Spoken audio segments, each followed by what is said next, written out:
ሀይሚዬ ቅመምዬ እንግዲህ ማለት ነው። እኔ ቡታጅራ ነው የምቀመጠው፣ የትም ቦታም አልሄድም እያለች ነው የኔ ቅመም፣ የኔ ውድ።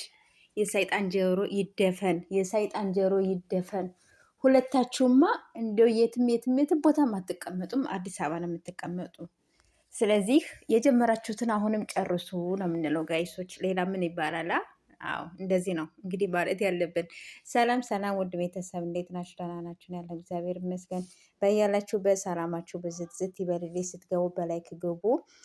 ሰብስክራይብ ያላደረጋችሁ ሰብስክራይብ አድርጎ ማለት ነው። ቻናል እስከሚመለስ ድረስ ይቆይብኛል። ያው እያለፉ ነው ጋይሶች ምሰራ። የምሬን ነው የምላችሁ።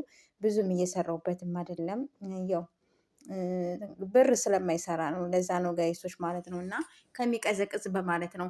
እና ዛሬ እንግዲህ ፍፄ ቤት በተሰራው ቪዲዮ ሁላችሁም አይታችኋል ማለት ነው። በጣም ነው የመስደነገጥ። ቡራም እንዲሁ ደግሞ እኔ ቡታጀራ መቀመጥ አልፈልግም፣ ወደዛ ነው ሄጅ የምቀመጠው ብሏል ማለት ነው።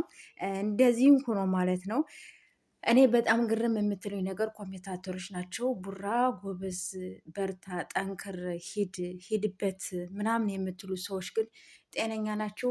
እናንተ ሁለቱን አንድ ማድረግ ሲገባችሁ እናንተ እየነጣጠላችሁ ምን እያላችሁ የቡራ ለብቻ የሀይሚዬ ለብቻ ለምን ትሆናላችሁ? አንድ ሁናችሁ። ስለዚህ እነሱ ማስታረቅ ነው እንጂ ያለባችሁ። እነሱ መቼም ቢሆን አይጣሉም።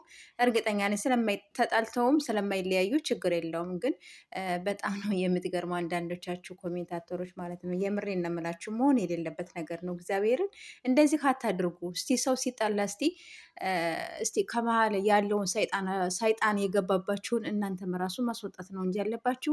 አሁን ሀይሚዬ ቡታጀራ አቀመጣለሁኝ፣ ቡራም ደግሞ እንዴት ምን አሁን ጥፋት የሌለብኝን ነገር ምን ብዬ ነው ይቅርታ የምጠይቃት እያለ ነው። ስለዚህ ሁለቱ አሁን ትናንትና በተሰራው ቪዲዮ በቀለበት የተነሳ ነው። በቃ ልቤ ብቻ ይበቃሃል፣ ቀለበት አስፈላጊ አይደለም፣ ለሁሉም ጊዜ አለው እንግዲህ በማለቷ ነው። ስለዚህ ጊዜው ሲደርስ አሊያም ደግሞ እሱ ሰርፕራይዝ ማድረግ ካለበት ሽማግሌ ልኮ ምን ብሎ ቀለበቱንም ምንንም የዛኔ ማድረግም ይችላል። ምን ችግር አለው? ሀይሚዬ ሳታስበው ማለት ነው። ስለዚህ ተጣልተው ስለሰነበቱ አሁን ተጣልተው ሰንብተው እንዴት ልጅ አለክ ምን አለክ ሲባል ሰንብቶ እንዴት አሁን እንደዚህ ያደርጋል? መጀመሪያ በደንብ ሆናችሁ ታረቁ በሚለው ነው አሁን ኮሜንታተሮችም የጨረቃ ፋሚሊዎችም ሁሉም በአንድ የሆኑት ማለት ነው። ስለዚህ ቡራ ደግሞ እኔ እንደምለው ከሆነ በደንብ ሆናችሁ ታረቁና ምን ብላችሁ ቢያንስ ለእንቁጣጣሽ ሰርፕራይዝ በቃ ማድረግ ነው ያለበት ብዬ ነው በእኔ በኩል የማስበው። በቃ ሽማግሌ ላክና ያኔ ቀለበት ያደርግላት። ከዛም አልፎ ደግሞ በቃ ሰርጋቸው ደግሞ ለገና እንደዛ ምናምን ማድረግ ይችላሉ። እኔ እንደዛ ብዬ ነው የማስበው ማለት ነው። ምክንያቱም አሁን ይህን ሰበብ ስላገኙ ሁሉም አሁን በቃ በጣም ነው የምትገርሙ ማለት ነው። የምሬን ነው የምላችሁ። ስለዚህ እናንተም ሰይጣን አይግባባቸው ኮሜንታተሮች። ሌላው ደግሞ በሀይሚዬና በቡራም እንደዚያው ብዬ ነው የማስበው።